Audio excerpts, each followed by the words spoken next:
وہ ایک فقیر بادشاہ کے دربار میں جا نکلا نا، تو کہا کہ بادشاہ یہ تخت و تاج کیا ہوتے ہیں، اس کی کوئی قیمت نہیں ہے۔ تو بادشاہ ہنس کے کہنے لگا اس فقیر کو باہر نکالو، اسے کیا پتا ہے کہ تخت و تاج کیا ہوتے ہیں، اس کی لذت کیا ہوتی ہے۔ جب خدام کھڑے ہوتے ہیں، استقبال کر رہے ہوتے ہیں، جب تخت پہ بیٹھے اور ساری رعایا نیچے بیٹھی ہوتی ہے، اس نے کہا نکالو فقیر کو، اس کو کیا پتا۔ بادشاہ ایک دن شکار کرنے گیا تو وہاں اس کا گھوڑا جو ہے وہ سرکش ہو گیا اور ایسی جگہ پہ لے گیا کہ جہاں نہ پانی تھا اور نہ کوئی اور چیز۔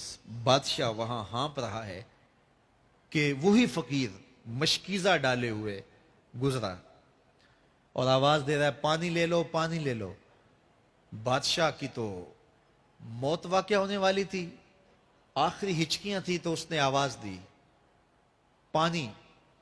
تو اس فقیر نے کہا کہ ہاں تمہارے پاس ہے کوئی قیمت پانی دینے کی؟ اس نے کہا میں بادشاہ ہوں اس ملک کا۔ اس نے کہا ہوتے ہوگے، مجھے غرض نہیں ہے، میں تو بیچتا ہوں پانی۔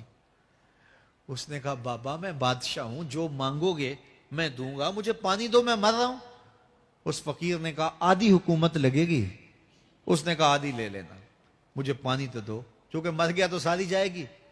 اس نے پانی کا گھونٹ دیا، پیاس کی شدت تھی، جب پانی کا کٹورا اس نے منہ سے لگایا تو پانی حلق میں اٹک گیا۔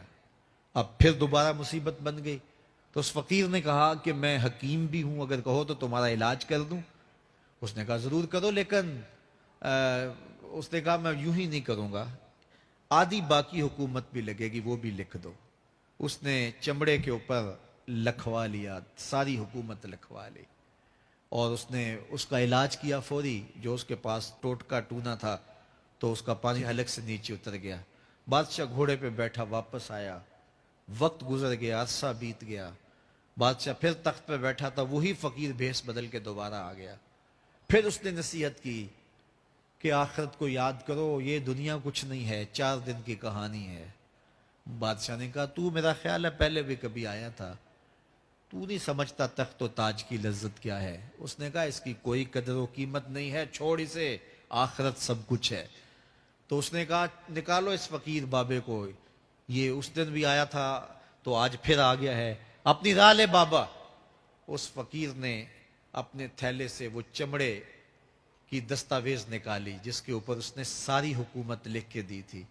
اس نے کہا بادشاہ یہ ہے تیری حکومت کی قیمت، صرف 2 گھونٹ پانی، جس پر تو نازاں ہے، جس پر تجھے فخر ہے، تو قبل اس سے سورج مغرب سے طلوع ہو جائے، توبہ کا دروازہ بند ہو جائے، سانسیں اٹک کے حلق تک آ جائیں، اور ہماری زندگی کا دفتر سمیٹ دیا جائے، اور پھر پچھتائیں ہائے جو چند لمحے ضائع کیے، ہائے جو زندگی برباد کی وہ کیوں برباد کی۔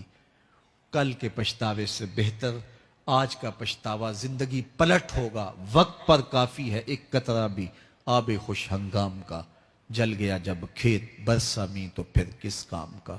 آئیے میں اور آپ اپنی زندگی کو مالک کی چوکھٹ پہ، مالک کی دہلیز پہ لے جائیں، اس کے حضور سچی توبہ کریں، رجوع لائیں، اپنے گناہوں سے معافی مانگیں، وہ کریم ایک آنسو سے سارے گناہ معاف کر دے گا۔ اپنی آخرت کی تیاری کریں، کاروبار دنیا بھی کریں، لیکن اصل ہماری زندگی آخرت کی زندگی ہے۔ صحابہ کو خندق کھودتے دیکھا تو پیار آیا تو یہی کہا اللہم ان العیش عیش الآخرہ، اے اللہ زندگی تو آخرت کی زندگی ہے، فاغفر للانصار والمہاجرہ، میرے انصار کو بھی بخش دے، میرے مہاجروں کو بھی بخش دے۔ تو اللہ تعالی ہم سب کی مغفرت فرمائے۔